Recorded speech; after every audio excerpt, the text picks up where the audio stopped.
Her body hit the floor behind the coffee shop counter with a crash of mugs and a hiss of steam. At just 23, Mia's collapse should have been a wake-up call, but her own family turned it into a punchline. "You're overreacting, Mia. Just stop chasing drama," her sister scoffed, her words slicing deeper than the migraine that had stolen Mia's breath. But what broke her wasn't the collapse, or even the humiliation of strangers watching. It was Lena, the sister who once braided her hair at sleepovers, grabbing the clinic report Mia clung to like proof of survival, and feeding it into the garbage disposal, smiling as the blades shredded her only evidence into dust. The kitchen fell silent except for that grinding roar, and in that moment Mia realized they weren't just doubting her, they were erasing her. And yet beneath the humiliation, a truth simmered. The very secret they fought to bury was the one thing that could destroy them. Funny how one sound, a paper tearing, a scream swallowed, can rip open a memory you thought you'd buried. If you've ever felt erased by the people who should have protected you, don't hesitate to leave me a comment saying, "I understand." 3 months earlier, the hiss of the espresso machine curled into the air like a warning I couldn't quite interpret. Steam fogged the small back room, clinging to my skin as if the heat alone wanted to drag me down. I pressed 2 fingers against my temple, grinding against a headache that felt sharp, almost surgical, stabbing at the same spot over and over. My body was drenched with sweat, though not from effort. The Chicago summer was merciless, and the shop's AC was useless. Still, this wasn't just the heat. My breath caught short, my arms felt heavy. I leaned against the counter, staring at the chipped paint on the wall as though it could give me answers. The bell over the front door jingled and snapped me back. Customers were waiting. My name was shouted over the clatter of mugs and milk frothing, and I dragged myself forward. With each order, triple shots, caramel swirls, oat milk foams, the pounding in my head grew louder, a private percussion no one else could hear.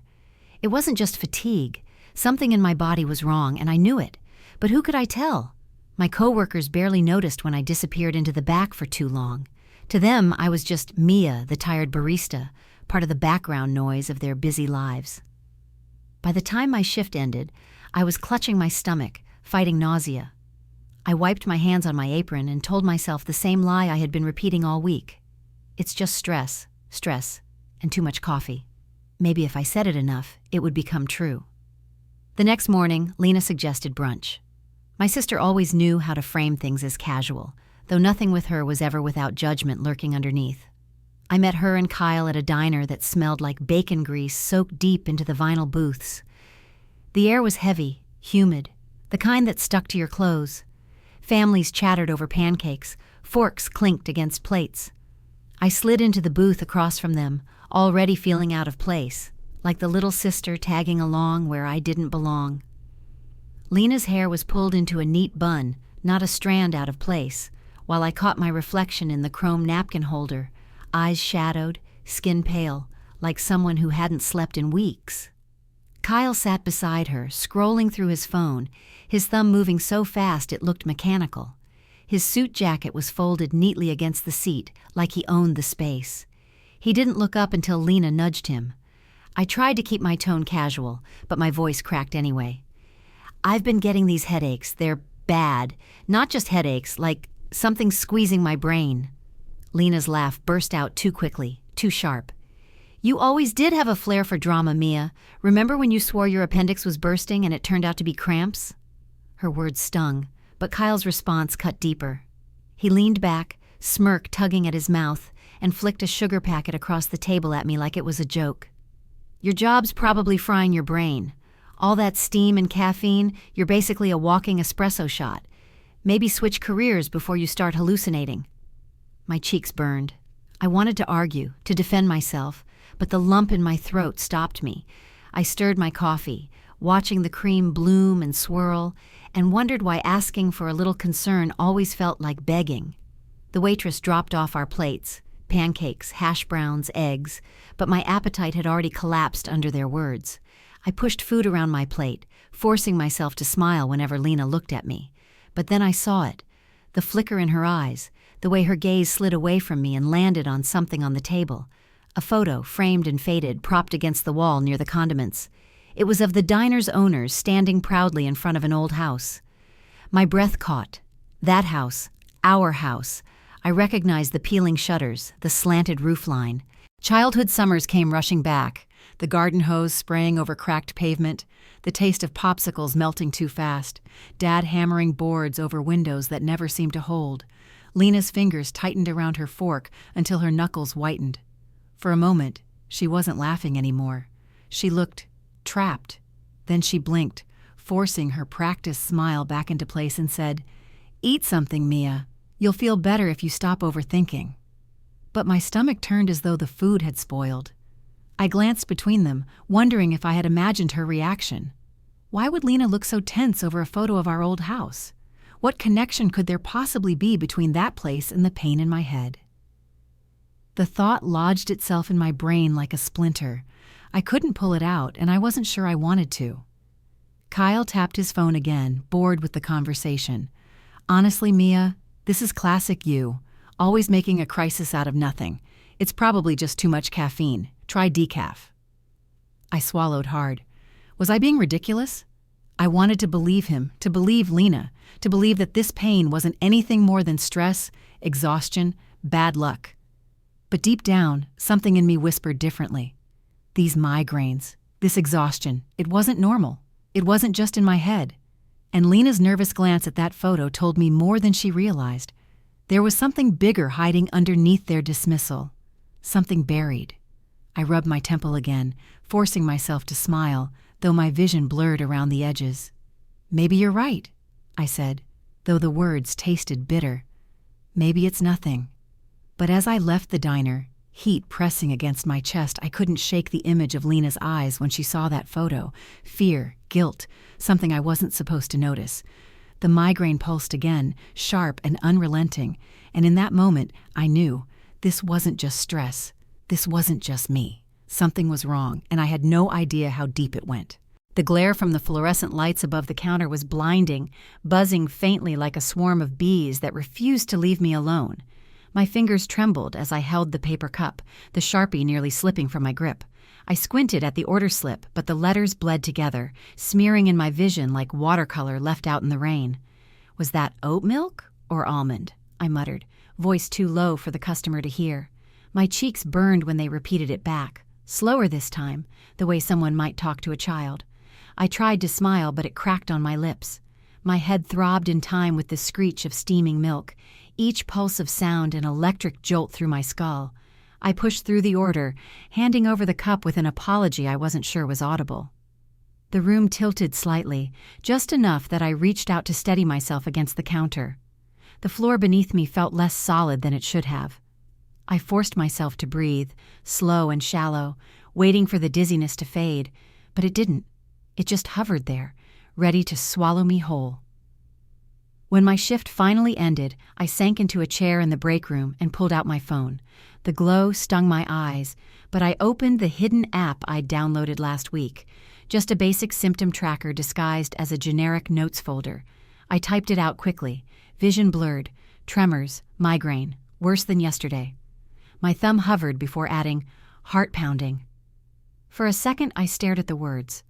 Seeing them listed, clinical, and undeniable made it harder to pretend this was nothing, harder to swallow Kyle's sarcasm or Lena's laughter. I tucked the phone away, hiding it like a guilty secret, and whispered to myself, maybe tomorrow will be better. But even my own voice didn't sound convinced. The weekend came, and Lena hosted one of her carefully curated backyard barbecues.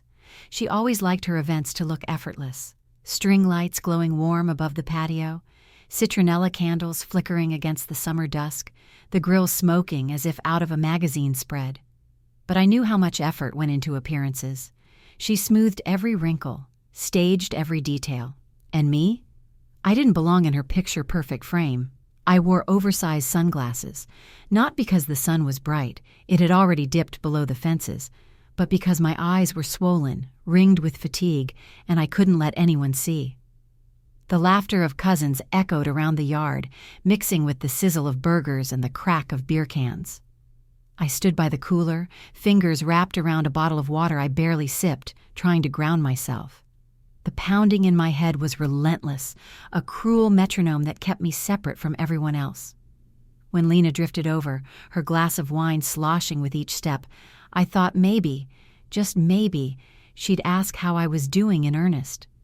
But her voice carried too loudly, pulling the attention of everyone nearby. "Mia," she said, drawing the syllables out, "remember when you were 16 and convinced you had mono just because you were tired? You had us all worried for nothing, always a little drama queen, weren't you?" Laughter bubbled around the circle, light and dismissive, but it sliced straight through me. I forced a grin, though my stomach turned. "These headaches are worse," I said, trying to sound steady. "They're not like before. I can't even see straight sometimes." Lena sighed, exaggerated, the way people sigh when they're already done listening. "Oh, Mia, always so dramatic." Kyle leaned back in his lawn chair, stretching like a man who owned the evening. He held a beer bottle loosely, his smirk sharp under the twinkle lights. "You should just take our money and book a spa day. Hot stones, cucumber slices on the eyes. Fix you right up." The group chuckled again, and I felt the heat rise to my cheeks. They thought it was a joke. They all did. I wrapped my arms tighter across my chest, the sunglasses slipping slightly down my nose, but I didn't push them back. They hid me. Maybe that was safer. I sank onto the edge of a lawn chair, distant from the group, and pulled my phone from my pocket. Shielding the screen, I tapped into the app. "Episode during BBQ, pain stabbing, vision blurring, heart racing." My pulse thudded against my wrist, almost frantic, and I typed faster. "Feels like body is betraying me." I glanced up, and for a split second, Lena was watching me. Her smile was fixed, but her eyes, cold and calculating, shifted down to my phone. I slid it into my pocket before she could say anything. A spark of panic shot through me. If she knew I was tracking this, she'd twist it, dismiss it, maybe even mock it later. That fear made my breath shallow. Each pulse in my head screamed for someone to notice, for someone to say, "I believe you." But they didn't. They wouldn't. Instead, I was the punchline in a backyard filled with smoke and fairy lights. I sat there silent, listening to the hum of cicadas rising with the night, wondering how long I could keep carrying this alone. My vision blurred again, and the string lights smeared into golden streaks. For a moment, it felt like I was disappearing right there in Lena's perfect backyard, and no one would even see it happen. The morning I chose to skip work, guilt clung to me like sweat. My uniform hung on the back of my chair, still wrinkled from yesterday's shift, but I couldn't put it on. The thought of pretending to smile through another order when my body was screaming felt impossible. Chicago's streets were already alive outside my window. Horns blaring, buses screeching to a stop, the faint hum of conversations rising from the sidewalk, but all I could hear was the drumbeat inside my skull. I grabbed my ID and insurance card, fingers shaking, and whispered to myself, "Just go. Just find out what's wrong." The walk to the downtown clinic felt endless. The sun barely broke through the clouds, painting everything in a washed-out gray. My legs felt like lead, every step harder than the last, as if the city itself wanted me to turn back. But I didn't. The glass doors of urgent care slid open with a soft whoosh, releasing a wave of cool, sterile air. I stepped inside, and the scent of disinfectant hit me. Sharp, almost burning in my nose, but oddly comforting. At the counter, I slid my ID forward. The receptionist didn't look up, just tapped at her keyboard and handed me a clipboard. I scrawled my name with an unsteady hand, my pen scratching against the paper louder than it should have been. Then I sat in a plastic chair that groaned under the weight of even the smallest shift. The room was quiet except for the buzz of the fluorescent lights overhead and the occasional cough from another patient. A child tugged on his mother's sleeve nearby, whining softly. I stared at the second hand of the wall clock, each tick syncing with the pulse in my skull. When they finally called my name, my body jolted like I'd been caught doing something wrong. I followed the nurse down a narrow hallway, my sneakers squeaking on the waxed floor. The air smelled faintly of bleach and latex gloves. She led me into a small room where a computer screen glowed too brightly against white walls. "What brings you in today?" she asked, tapping quickly into her tablet. I listed them one by one. Migraines, blurred vision, dizziness, racing heart. My voice was quieter than I intended, and I hated how small it sounded. She paused, looking at me in a way that almost undid me. Not with mockery, not with dismissal, just consideration. "We should run blood tests," she said gently. "Autoimmune conditions can sometimes present like this. It could also be environmental. Better to check." For a moment, I couldn't breathe. Relief flooded me, thick and overwhelming. Someone believed me. Someone was taking me seriously. I nodded quickly, swallowing hard to hide the tears threatening to spill. "Okay," I whispered. "Yes, please." When I left the clinic, the sky had opened into a drizzle. Drops spattered against my jacket, soaking through to my skin, but I didn't care. I clutched the folded receipt in my bag like it was proof of my sanity. $80. Not nothing, but worth it if it meant answers. As I walked, the rain blurred the city lights, and I told myself this was the first step toward finally being heard. But hope doesn't last long in my world. 2 days later, Lena called me over.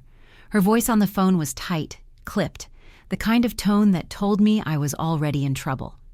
When I stepped into her kitchen, the space felt like a showroom, marble counters gleaming, stainless steel appliances reflecting warm light. Everything was perfect, except for Kyle.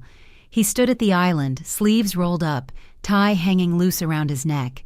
His face was red, and in his hand a piece of paper crumpled and damp from sweat. He slammed it onto the counter with a crack that made me flinch. $80, Mia? For your imagination?" His voice was sharp, each word spat like venom. I froze. My throat closed, the explanation I'd practiced dying before it left my lips. Kyle jabbed his finger at the bill. "You're not just wasting money, you're wasting ours." I froze the family account. "If you can afford to play hypochondriac, you can pay for it yourself." My stomach dropped. My lifeline, the account I depended on when things got tight, that was gone. Just like that. I turned to Lena, hoping she'd soften this blow, maybe defend me. But she stood with her arms crossed, leaning against the counter like a judge passing silent sentence. "You've pulled this before," she said finally, her voice cool, detached. "Remember the time you thought you had Lyme? Or when you swore something was wrong with your thyroid? False alarms, Mia. We can't keep cleaning up after your episodes." Episodes. The word lodged in my chest, heavier than the headache that still throbbed behind my eyes. They thought I was a liar. Worse, they thought I was a burden. "I'm not making this up," I whispered, my voice barely audible. My hands curled into fists at my sides. "It feels different this time. I can't—" Kyle cut me off with a snort. "Save it. We're done funding your little health fantasies." I wanted to scream, to demand they look me in the eyes and see the truth. But my body betrayed me again. My tongue felt like sandpaper, my throat dry, my chest tight. Silence pressed down on me until I couldn't bear it.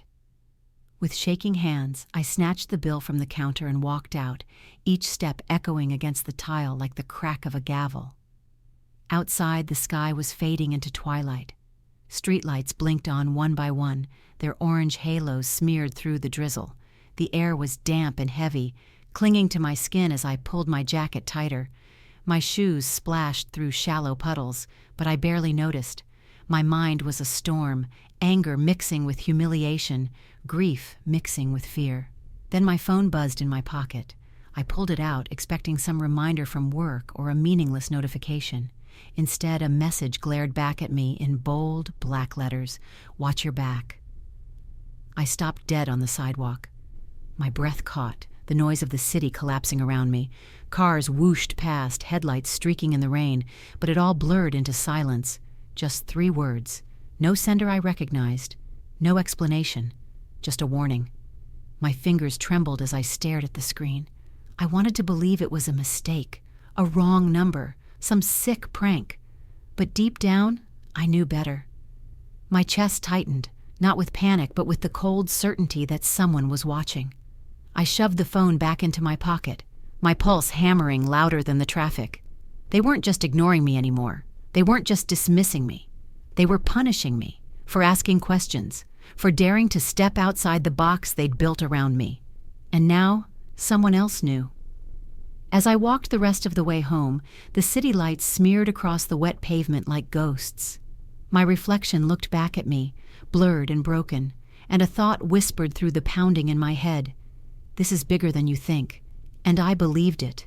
The lamp on my desk buzzed faintly before flickering again, casting my apartment into uneven shadows. The bulb was on its last breath, and every stutter of light made the room feel more fragile, more uncertain, like me. I sat hunched over the desk, pen pressed hard against paper, forcing myself to keep writing, even though my vision pulsed with the rhythm of another migraine.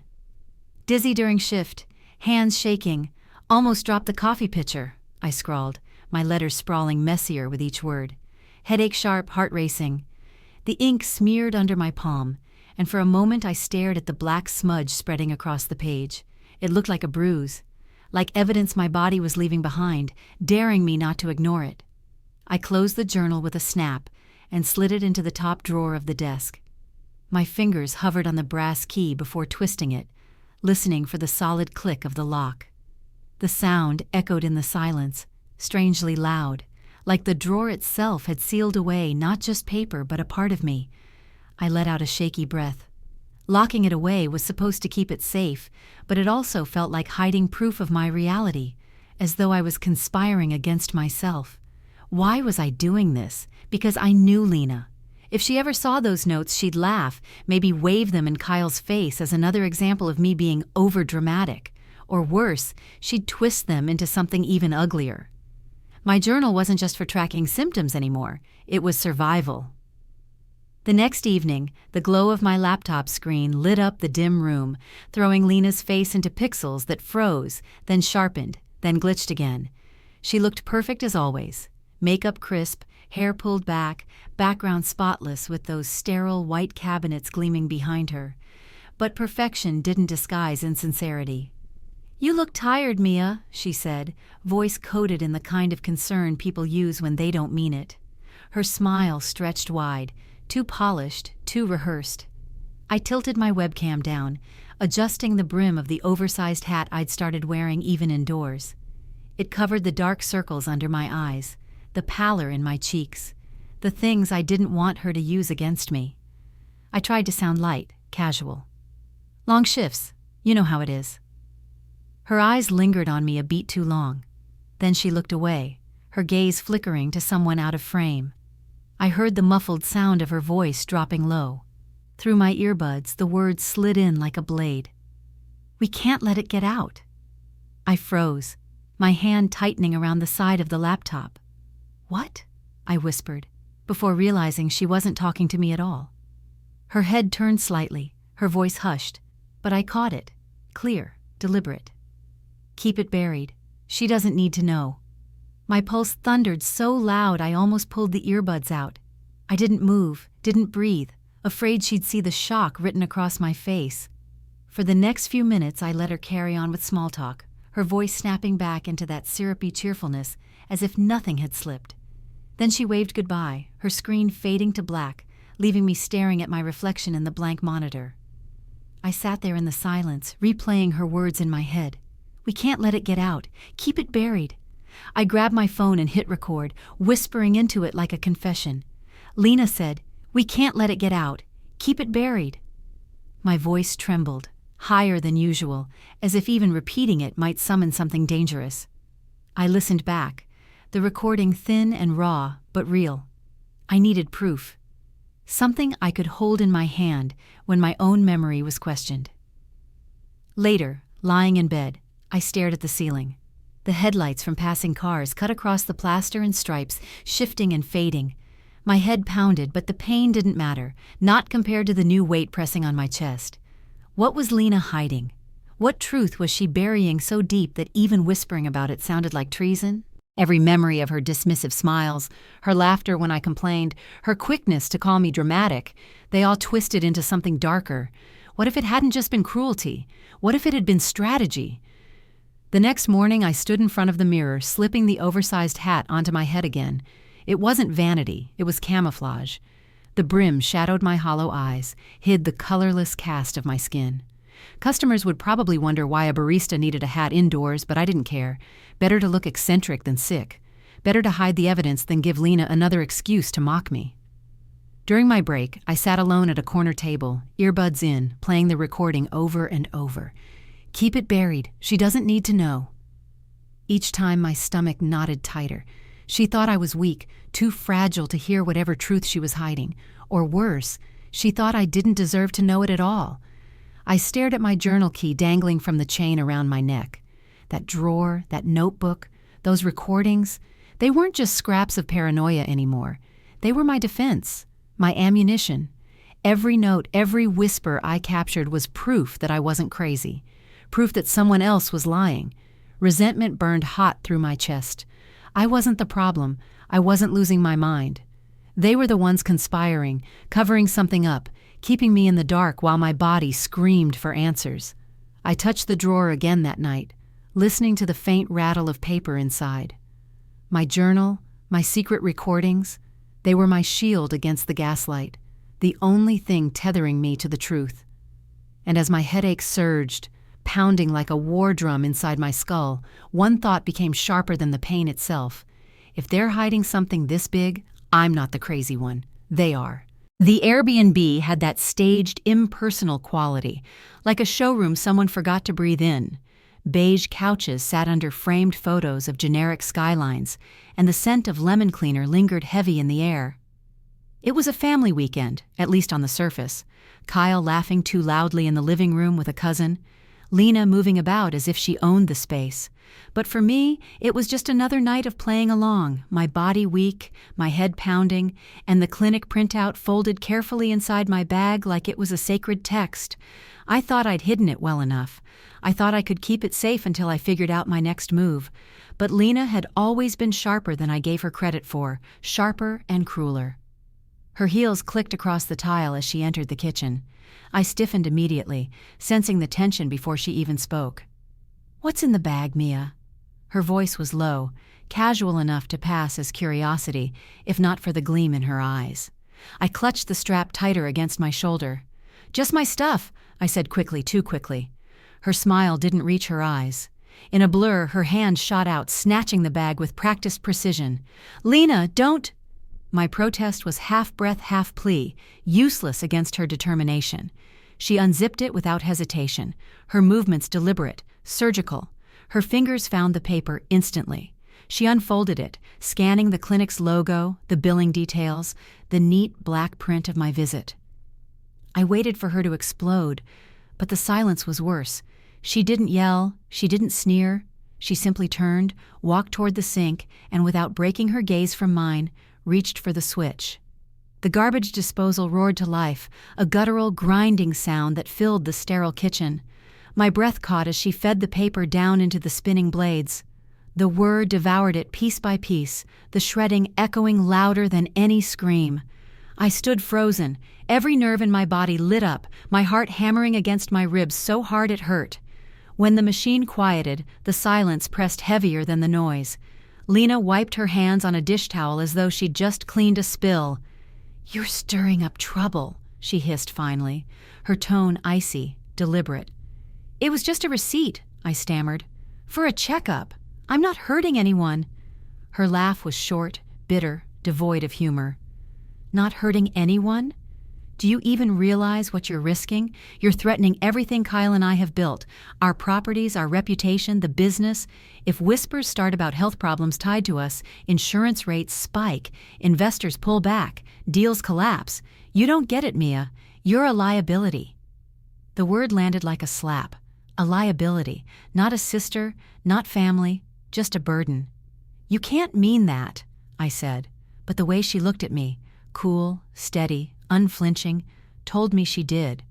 She leaned closer, lowering her voice as though revealing a secret she almost enjoyed confessing. "We hid it to keep premiums low. For you, for all of us. Every time you panicked about being sick, every test, every false alarm, we covered it. We kept things quiet. We made sure it didn't ruin us. That's protection, Mia. You should be grateful." Her words cut deeper than the grinding blades ever could. Protect me? By shredding my truth? By making me disappear on paper?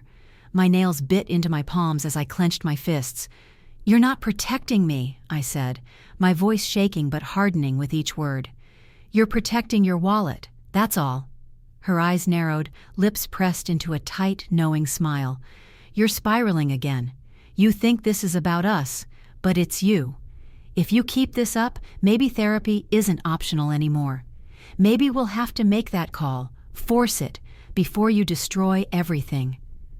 The threat was worse than the shredding, worse than being called a liability. Therapy, not as healing, but as punishment, as erasure. A way to brand me unstable so that anything I said after wouldn't matter. A way to bury me alive in their story. I wanted to scream, to grab her shoulders, to shake her until she admitted what she had done, what she was hiding. But my voice cracked instead, my throat dry and raw. You're not just dismissing me anymore. You're erasing me, my pain, my truth. She tilted her head, studying me with unsettling calm. Then stop giving us something to erase. The words hung in the kitchen, sharp and final, long after she turned and walked away. Her heels clicked down the hallway, fading into the hum of distant laughter from the others. I stayed rooted to the tile, the faint metallic tang of the disposal still in the air, the overhead light buzzing above me.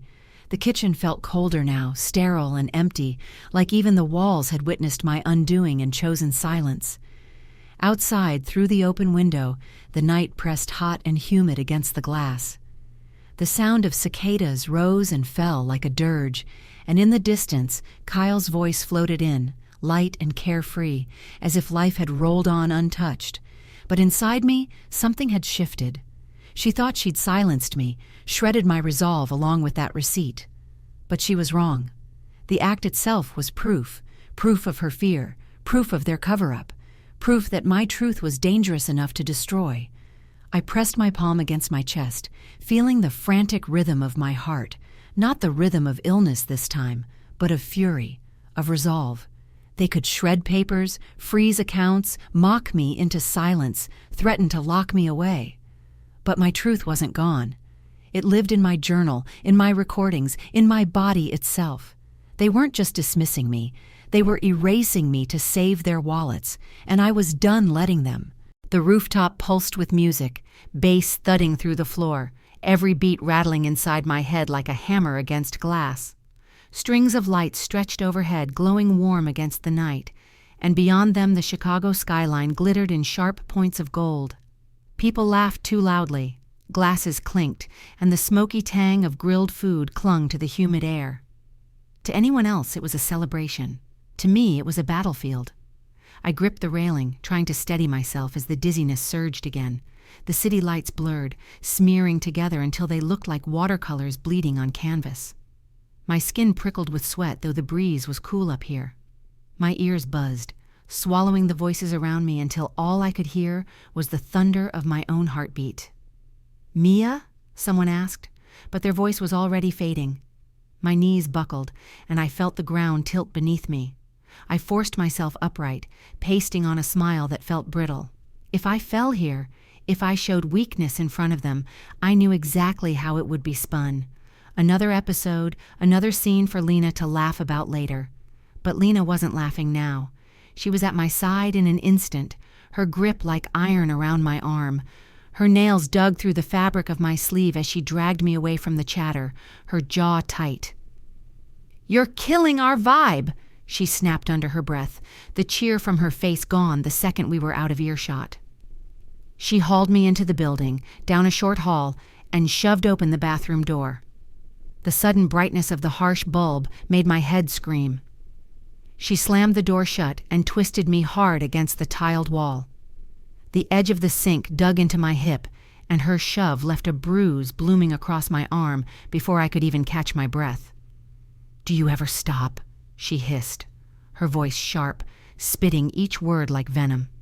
"Everywhere we go, you drag attention. You think fainting, looking sick, whispering your little stories.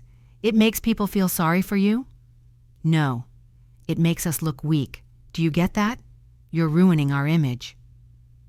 My chest heaved, not from her shove, but from the fury and disbelief coursing through me. "I'm not trying to ruin anything," I whispered, though my throat burned. "I'm sick, Lena. I can't pretend." Her hand shot up, silencing me with a glare. "Pretend better," she snapped. Before I could speak again, the door creaked open. Kyle slipped in, his tie loosened, his expression calm in a way that made my stomach twist. He didn't look angry. He looked amused, like he'd been waiting for this moment. "Why don't you just tell her the truth?" Lena muttered, but Kyle's smirk widened as he stepped closer. He tilted his head, studying me like I was an insect under glass. "I don't need to tell her anything," he said smoothly, "because I already know hers." My brows furrowed, confusion cutting through the pain. "What are you talking about?" He leaned in, voice low but sharp as a blade. "I've read every text you sent, Mia. Every single one, even the ones where you cried to Jax about us, about me, about Lena. You're pathetic, thinking you could hide." The words knocked the air from my lungs. For a moment, I just stared at him, unable to comprehend. My phone. He'd been inside my phone. Every late-night message to my cousin, every private confession I'd sent when I felt like I was unraveling, he'd read them, memorized them, weaponized them. You went through my phone?" My voice broke, disbelief dripping through each syllable. Kyle shrugged like it was nothing. "You handed it to me every time you used the family account. Passwords, accounts, you were an open book. And you actually thought you had secrets?" His chuckle was low, cruel. Pathetic. The buzzing in my ears roared louder, drowning out the music from the rooftop above us. Shame and rage collided in my chest until it felt like I couldn't breathe. My texts to Jax weren't just words. They were the rawest parts of me, the cracks I never showed anyone else. And Kyle had read them like they were entertainment, like they proved him right about me all along. Lena crossed her arms, silent now, her eyes cold as she watched me crumble. "They're not just doubting me," I thought, my heart thudding like a war drum. "They're tearing apart my heart to keep me silent." The bathroom seemed to close in, the flickering light overhead casting shadows that twisted across the tiles. My arm throbbed where Lena had shoved me, the bruise deepening by the second. My vision blurred with tears I refused to let fall. Without another word, I shoved past them both, my shoulder hitting the door so hard it rattled against the frame. I stumbled into the hall, then down the stairwell, ignoring the voices calling behind me. My only thought was escape. By the time I reached the street, the sky had opened, rain slamming against the pavement, soaking me in seconds. I flagged down a cab with trembling hands, the headlights cutting through the downpour like beacons. I slid into the back seat, my clothes plastered to my skin, hair dripping into my eyes. "Where to?" the driver asked, but I barely heard him. I gave him my address, voice hollow, broken. As the car pulled into the blur of rainy streets, I pressed my forehead to the cool glass. Water streaked down outside, merging with the hot tears I couldn't hold back anymore. Betrayal burned hotter than the migraine splitting my skull. They hadn't just dismissed me, hadn't just shredded my proof, hadn't just mocked me. They'd stolen my voice, my privacy, my dignity. And yet, even through the despair, something inside me hardened. If they wanted me silent, they'd underestimated me, because silence was the one thing I refused to give them. The night after the rooftop party, I felt hollow, like the rain had washed straight through me instead of over me. My arm still throbbed where Lena shoved me, a bruise blooming purple beneath my sleeve, but the deeper ache came from Kyle's words. His voice still rang in my head. "I've read every text you sent, Mia. It was the kind of violation you couldn't scrub off, the kind that made even the quiet of my apartment feel unsafe." I barely slept. When dawn broke, pale and gray, I dragged myself out of bed to the sound of footsteps echoing down the hall. My building was old, its floorboards creaking, its paint peeling like sunburnt skin. Normally, the noises blended into the background, just another part of this place. But this time, there was something different.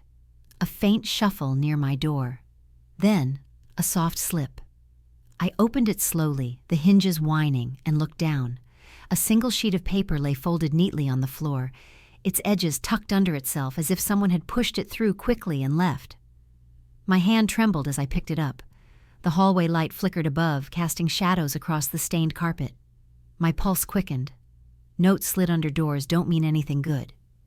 Back inside, I sat at the edge of the couch, the paper heavy in my hands, though it couldn't have weighed an ounce. I unfolded it carefully, the typewritten words standing out in harsh black against the faded white. "Your symptoms aren't normal. Check the attic." My breath caught. I scanned the rest of the page. It wasn't just the note. Taped to it was a small, grainy photo. At first, my brain refused to process it, but as I leaned closer, I felt my stomach twist. It was a picture of our old house. The shutters I remembered clinging to with chipped paint. The slant of the roof where Lena and I used to sit with popsicles, pretending we could see the whole world. And the windows. Those same windows Dad had boarded up one summer. Boards that never seemed to stay nailed. Seeing it again pulled me back in time, the taste of metal in the air, the smell of dampness and mold that always lingered in the basement, things I'd forgotten, or maybe forced myself to forget. The note had no signature, no name, no number, but scrawled faintly at the bottom in pen, in shaky handwriting, were 4 words. "You're not imagining this." I pressed a hand to my mouth, tears stinging my eyes. For weeks I'd been begging anyone to believe me, choking on Lena's laughter and Kyle's scorn, convincing myself maybe I was spiraling. And now here was proof. Someone else had seen. Someone else knew. The letter mentioned a hidden file. My eyes darted back to those words like they were underlined. Check the attic. A shiver rippled through me. Our family attic. Why would there be a file hidden there? Why would anyone keep something secret in that dusty place filled with broken toys and forgotten Christmas decorations? And why did Lena's words from the video call flash back so sharply? "We can't let it get out. Keep it buried." I clutched the paper tighter, my hands shaking. The idea that this was connected, that my symptoms, my memories of that old house, Lena's panic, Kyle's control, it all started stitching together in my head. It wasn't paranoia anymore. It was a puzzle. And someone had just slid the first missing piece under my door. I looked again at the photograph, tracing the outline of the house with my fingertip. The siding looked worse than I remembered, like rot had spread under the paint. I remembered playing hopscotch on the driveway, my shoes kicking up dust that smelled faintly sour, metallic almost. I remembered Dad yelling at us to stay out of the basement, the way Mom would tense every time someone mentioned home repairs. Little details I never thought to question, all circling back like vultures. I folded the paper carefully, sliding it into the locked drawer where my journal already lived. I tucked the photo in between pages of my notes, as if keeping them together would anchor me. My chest tightened, but for the first time in weeks, it wasn't just from pain. It was something else, a flicker of hope. Because if someone out there knew enough to leave this for me, it meant I wasn't completely alone. Still, the questions gnawed at me. Who had sent it? And why now, after the rooftop party? The note said nothing about who they were, but the detail about my symptoms. That wasn't random. Whoever wrote this had been listening, watching. A face drifted to mind, the retired pharmacist in the apartment next door, Mr. Green. He always shuffled slowly down the hall, his eyes sharp even when his hands trembled. I'd caught him watching sometimes, not in a cruel way, but with the kind of observation that made you feel weighed, measured. He'd been at his window the night I came home soaked from the party, my arm cradled against my side. Maybe he'd overheard something. Maybe he'd connected the dots. I pressed the paper flat on my lap, my breath uneven. Someone out there saw me. Someone out there believed me. But what did check the attic really mean? A hidden file? Hidden for who? Hidden from me? The hum of the refrigerator filled the silence. I looked around my dim apartment, the flickering lamp still sputtering in the corner. My body still ached, my head still screamed with each pulse, but this note cut through all of that. For the first time, the pain felt like a trail instead of a dead end. I leaned back against the couch, whispering into the stillness, "If there's something in that attic, I'll find it, and when I do, they won't be able to bury me anymore." But as the words left my lips, a chill ran through me, because part of me already knew. Whatever was waiting in that attic wasn't just about me. It was about all of us. And it was never meant to see the light of day. The morning started like any other shift, the coffee shop already humming with noise and heat. Steam hissed from the espresso machine, the metallic clatter of pitchers rang out, and the smell of roasted beans wrapped the room in a bitter haze. But my body was betraying me faster than I could fake a smile. My vision flickered at the edges like a dying screen. My hands shook as I balanced cups on the counter, and every sound stabbed deeper into my skull. I tried to push through. One more order, just one more. But then the floor seemed to tilt beneath me, the world slipping sideways. A customer's voice blurred into nothing. The cup in my hand slipped, shattering against the tiles, and before I could catch myself, my knees buckled. I crumpled behind the counter, the crash of falling mugs and spoons clanging around me. The smell of spilled coffee hit my nose as darkness pressed in. When I came to, voices circled above me. Panicked. Urgent. "Call 911!" someone shouted. My body refused to move, but I felt strangers lifting me, their hands clumsy yet careful. The blare of sirens cut through the ringing in my ears minutes later, and then everything blurred into the chaos of the ER. Bright lights seared my eyes. Machines beeped in a rhythm too steady compared to my own frantic pulse. Curtains swished as nurses moved around me, clipped voices trading terms I couldn't catch. For a fleeting second I thought maybe, finally, someone would help me. But then Lena's voice pierced the air, sharp and controlling. "She doesn't need all these tests," she snapped at the nurse. "It's panic attacks. She's done this before." Kyle's voice joined in, deep and steady, like he owned the room. "Yeah, she spirals. It's all in her head. Don't waste resources running unnecessary scans." Their words cut deeper than the IV needles sliding into my arm. I tried to sit up, my throat raw. "It's not panic," I whispered, but my voice barely rose above the hum of the machines. The nurse glanced between me and them, her face tightening as though she wanted to argue but couldn't against family standing so firm. The curtains snapped closed, and their muffled voices carried on, chipping away at the fragile hope inside me. When they finally left, claiming they had business to handle, I lay alone in the sterile room, fluorescent lights buzzing overhead. My body ached, but worse was the humiliation, being silenced, dismissed, erased yet again. Tears burned in my eyes, but I forced them back. Then a gentle voice broke through. "You don't need their permission." I turned my head. A doctor stood there, calm eyes behind his glasses, his badge reading Dr. Ramirez. He pulled a chair close, lowering his voice. "Tell me what's happening. Everything." Something cracked open in me then. I told him about the migraines, the dizziness, the racing heart. I told him about Lena and Kyle, how they fought every attempt for me to be taken seriously. My words tumbled out raw, messy, desperate. He listened without interruption, nodding slowly, his expression never shifting into mockery. "We're running scans," he said firmly once I finished. "Your story matters, and your body's telling us something."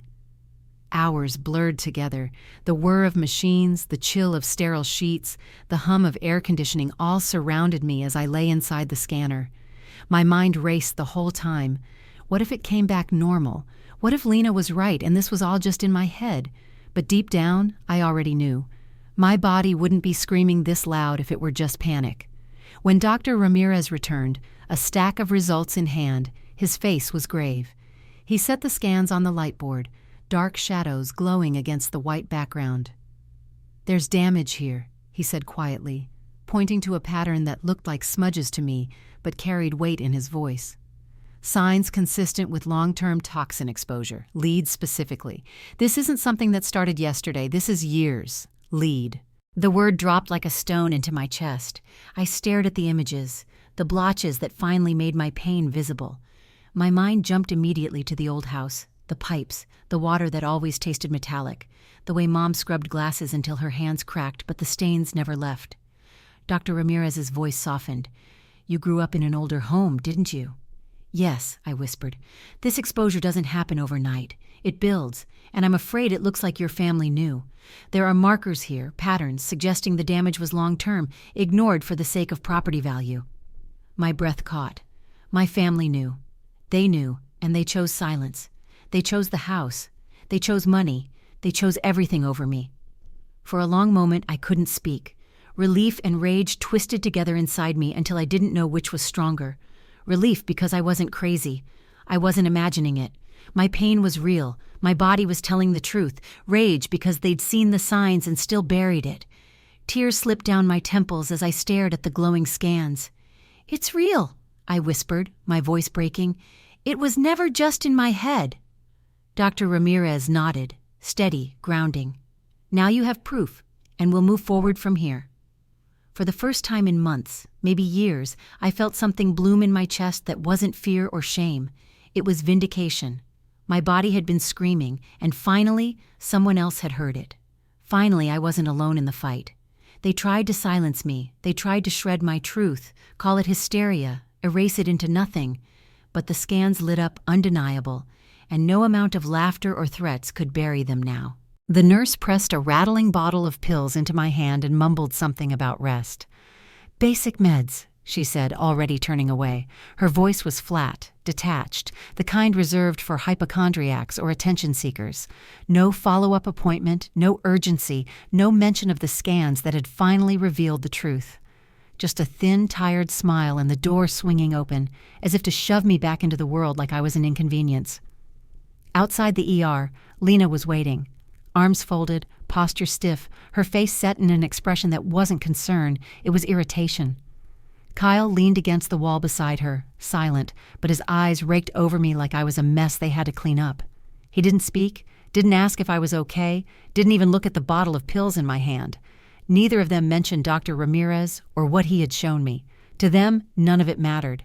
By the time we reached Lena's house, every step felt heavier, my body moving like it was carved out of stone. I sank into her immaculate couch, the cushions too stiff, smelling faintly of lavender and bleach.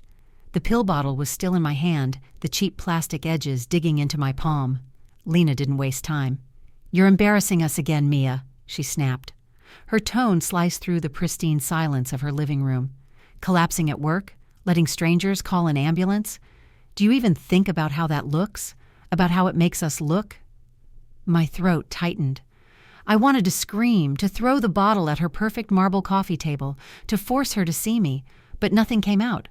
My lips pressed into a line, my silence the only shield I had left. She sighed dramatically, pacing the length of the room, her heels clacking against polished hardwood. Every step sounded rehearsed, like a metronome counting down my humiliation. "Do you want the neighbors to think you're unstable? Do you want Kyle's business partners to start asking questions about whether our family can be trusted? You make scenes everywhere you go, and we're the ones who have to clean up the fallout." Kyle finally spoke, his voice calm but edged with warning. "She needs to stop. That's all there is to it." I stayed silent, staring at the pill bottle. Silence was my only weapon here, my refusal to give them another reaction to twist. But inside, the words carved deep wounds, leaving me hollow. When they were finally done, I stumbled back to my apartment, the night air heavy with dampness, the city humming faintly in the distance. Inside, I dropped the pill bottle on the coffee table. It rattled too loudly in the small space, like the sound was mocking me. The clutter of my life surrounded me, unwashed dishes in the sink, laundry piled high, scraps of paper scrawled with notes of symptoms. Unlike Lena's sterile, perfect house, this place was messy, lived in. It was mine. I pulled open the locked drawer and took out the folded photo, the one the anonymous neighbor had slid under my door. The old house stared back at me, its warped siding and boarded windows frozen in time. My chest tightened as memories surged. The damp, moldy smell of the basement, the metallic tang of water that never felt clean, the way my headaches started long before I ever learned the word migraine. I traced the outline of the house with my fingertip. They could dismiss me in public, humiliate me, silence me in sterile hospital rooms. But they couldn't erase this. They couldn't erase what I knew. Someone else had seen it too, someone brave enough to leave proof at my door. "Check the attic," the note had said. The words echoed in my mind. The attic. Dust thick on the rafters, boxes stacked high, secrets shoved into shadows. I thought of Lena's whispered phone call again. "We can't let it get out. Keep it buried. Buried in the attic. Buried where no one would think to look." I picked up my phone, opened the recording app, and hit record. My voice trembled, but I forced it steady. "New symptom," I whispered. "Numbness in my left hand. It started today, adding it to the list." My throat tightened, but I added softer. "They won't silence me. Not anymore." I saved the recording and slid the phone back into the drawer with my journal. The glow of the screen in the darkness felt like a spark, a flame I could protect. I leaned back on the couch, exhaustion pressing me down, but something else burning beneath the despair.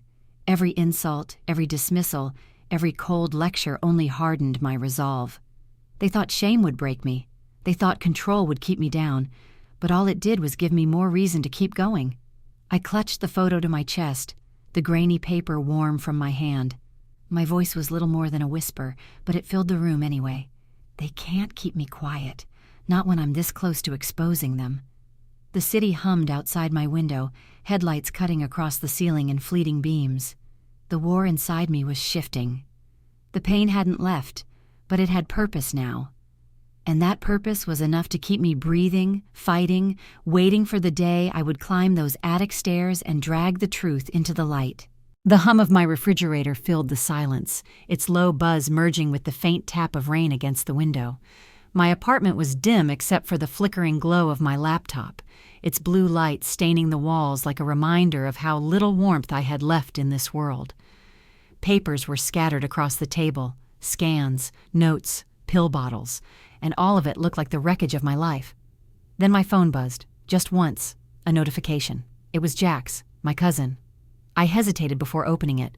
He had been quiet for weeks, torn between family loyalty and the truth, but now he was reaching out. Attached was a link. My hands trembled as I clicked it, my earbuds already in place. The recording opened with static, then Lena's voice. Her laugh cut through me instantly, sharp, cruel, hollow.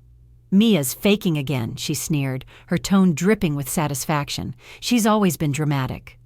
The sound made my stomach twist. I knew that laugh. It was the same one she used when she mocked me as a teenager, the one that made even the smallest wound feel infected.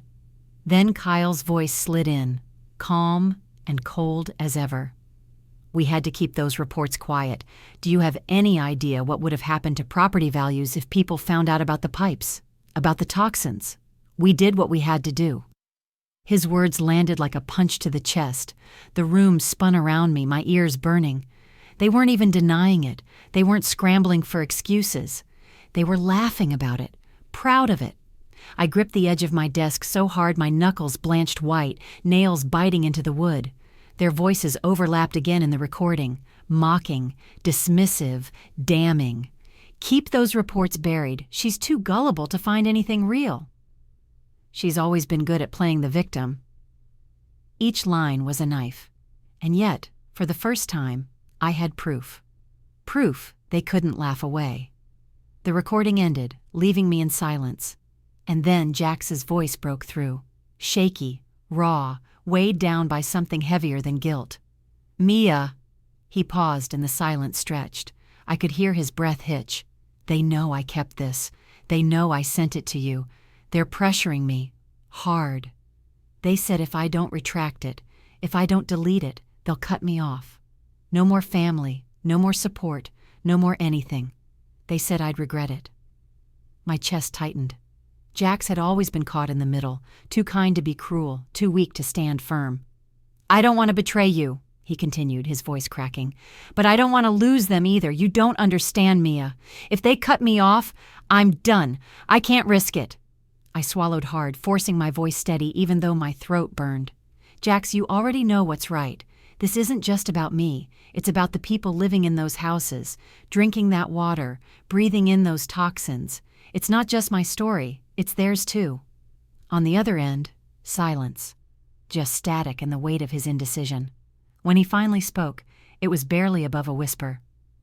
"They're saying you faked it, that you've always faked it, and if I side with you, then I'll regret it for the rest of my life."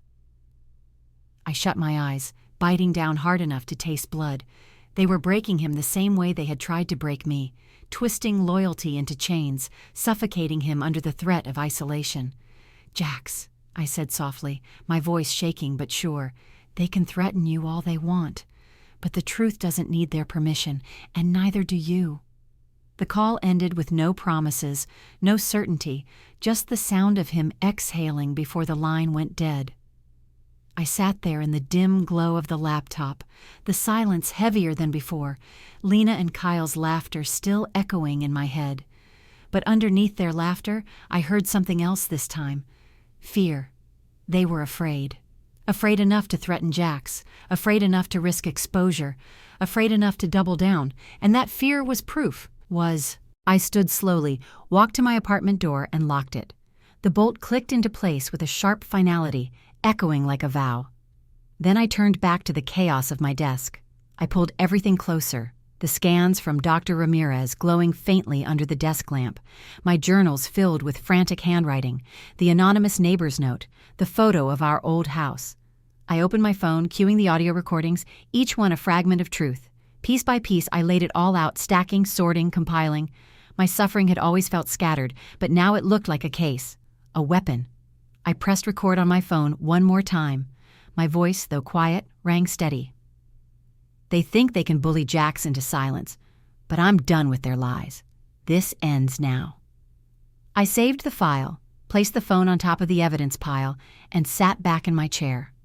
My head throbbed, my body weak, but none of that mattered anymore, because for the first time I wasn't just holding scraps of my pain, I was holding proof of their betrayal. They thought humiliation would crush me. They thought threats would cage me. But all they had done was hand me the key to burn it all down. I looked at the piles of paper, the glowing screens, the recordings saved in hidden folders. This wasn't chaos anymore. It was an arsenal. And when the time came, I'd use it. I'd make sure Lena and Kyle's laughter died in their throats, smothered by the weight of their own lies. The attic smelled of mildew and dust, the kind of smell that clings to the back of your throat and makes every breath feel stale. My flashlight beam jittered across rafters, old trunks, and forgotten boxes as I climbed the narrow, creaking steps. The wood groaned beneath my feet, each sound like a warning, but I kept climbing. My palms were slick with sweat, the flashlight shaking in my grip. At the top, I crouched low, ducking under cobwebs that brushed my face like brittle threads. The air was heavy, dry, filled with the faint scratch of mice moving somewhere unseen. For a second, I almost turned back, but then I remembered Lena's voice on that video call. Keep it buried. That phrase had haunted me for weeks. Now I was standing where buried things lived. I spotted it wedged between two warped beams, a rusted metal box, edges sharp, hinges corroded with time. My chest tightened as I dragged it out, dust coating my jeans, the metal cold under my trembling hands. The lock had long since snapped, and with a grunt I pried it open. Inside, yellowed papers, a thick folder stuffed to the brim, its edges curled with moisture. I pulled one out, my heart pounding so hard it blurred my vision. The first page was an inspection report, but even at a glance I saw it. Forged signatures, shaky pen strokes trying to mimic official lines. The next sheet listed supposed repairs that had never happened. Then leases, rental agreements tied to houses with corroded lead pipes. My childhood home was there, its address burned into my memory. And then I saw them, signatures, Lena's, Kyle's, not just once but dozens of times. Their names inked over lies, their greed recorded in permanent strokes. My knees weakened and I dropped onto the attic floor, the wood sending up clouds of dust. For a moment, all I could do was stare at the papers, my fingers trembling. Proof. It was real, not suspicion, not paranoia. Proof that while I lay sick as a child, they profited from silence. Proof that my migraines, my fainting spells, my pain had never been dramatic. It had been poisoned into me, one sip of water at a time. I stuffed the folder into my bag, whispering to myself, barely audible, "It's over. They can't bury this anymore." A few days later, I sat in a cramped office under buzzing fluorescent lights. My advocate, a sharp-eyed woman with a stack of legal pads at her elbow, flipped through the documents I'd retrieved. Her lips pressed tighter with every page she read. Finally, she looked up, eyes blazing. "This isn't just negligence, Mia," she said, her voice steady but heavy with anger. "This is medical neglect. This is systemic. They endangered tenants knowingly. We're filing a lawsuit. We're exposing their lies."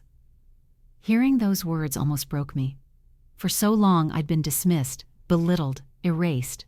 But now, someone believed me. Someone saw what I saw. But Lena and Kyle weren't about to roll over. I learned the next morning that they had gone public first, appearing on a wellness podcast. I sat at my laptop, the glow of the screen casting sharp shadows across my cluttered apartment.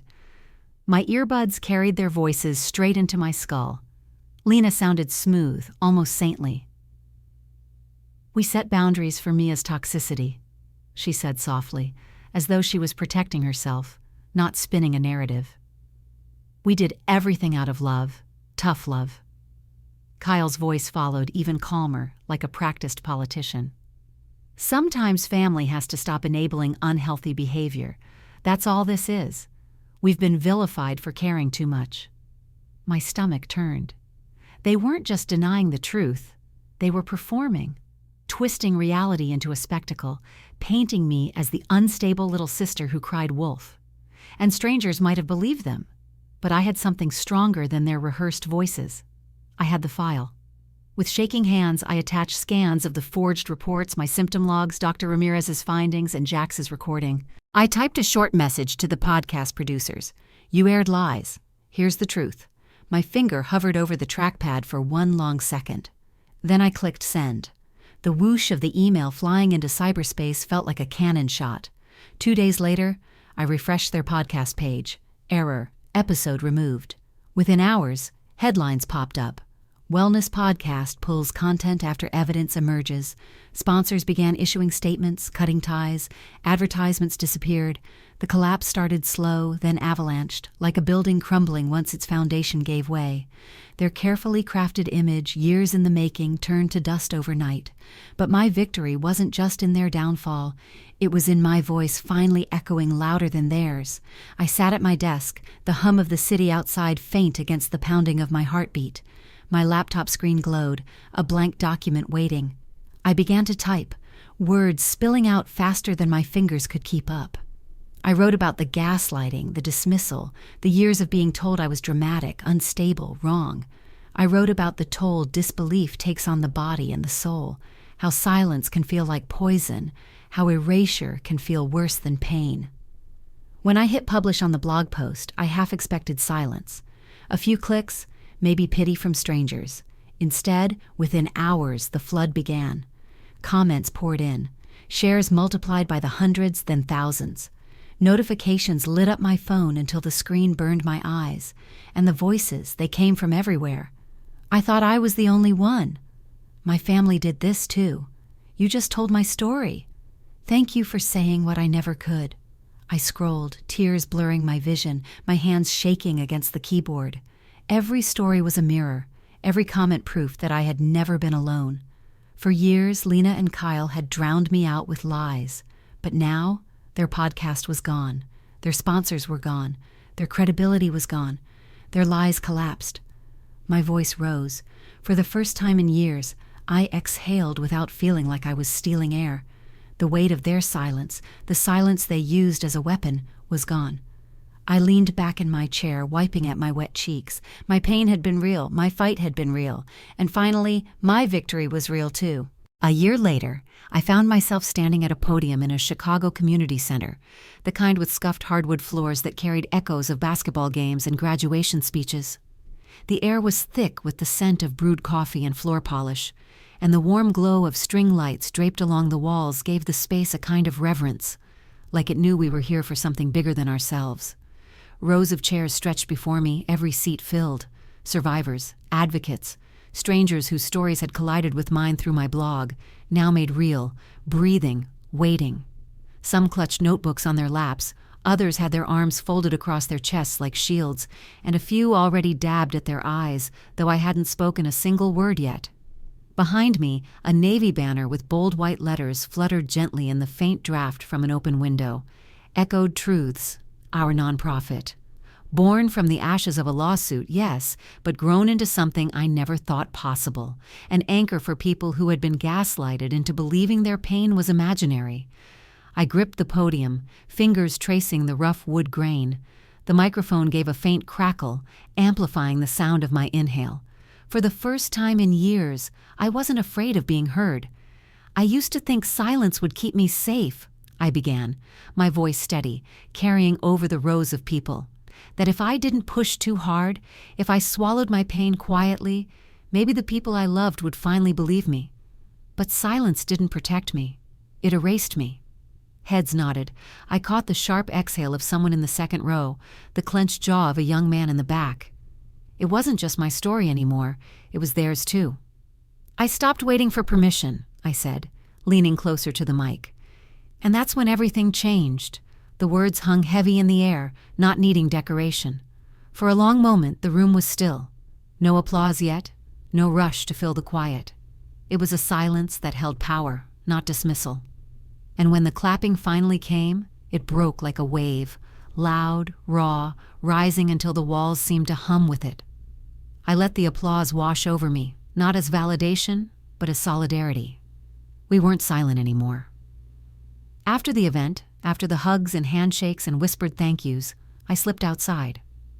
The late summer evening air wrapped around me, cooler than inside, carrying the smell of cut grass and lake water.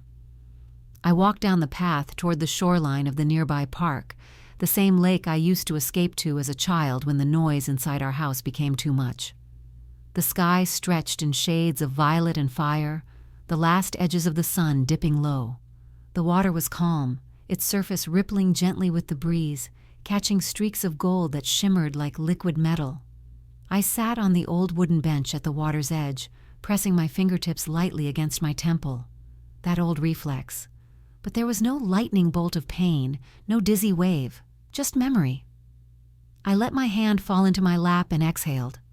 The sounds around me were soft, forgiving, the lap of the lake against rocks, the faint laughter of children skipping stones, the whisper of leaves shifting overhead, so different from the clatter of coffee cups, Lena's clipped voice, Kyle's cold laugh.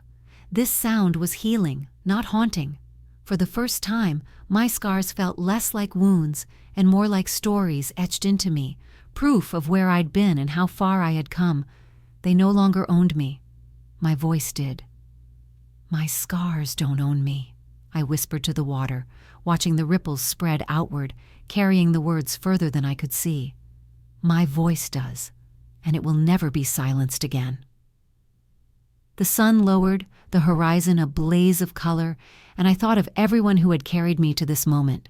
The anonymous neighbor's note, Dr. Ramirez's quiet conviction, Jax's wavering courage, and the strangers who had poured their truths into my inbox. I wasn't just one voice anymore. I was part of a chorus louder than the silence that once smothered me. I stood, brushing dust from my hands, glancing back at the glowing windows of the community center where people still lingered, still talking, still connecting. They weren't waiting for me to rescue them.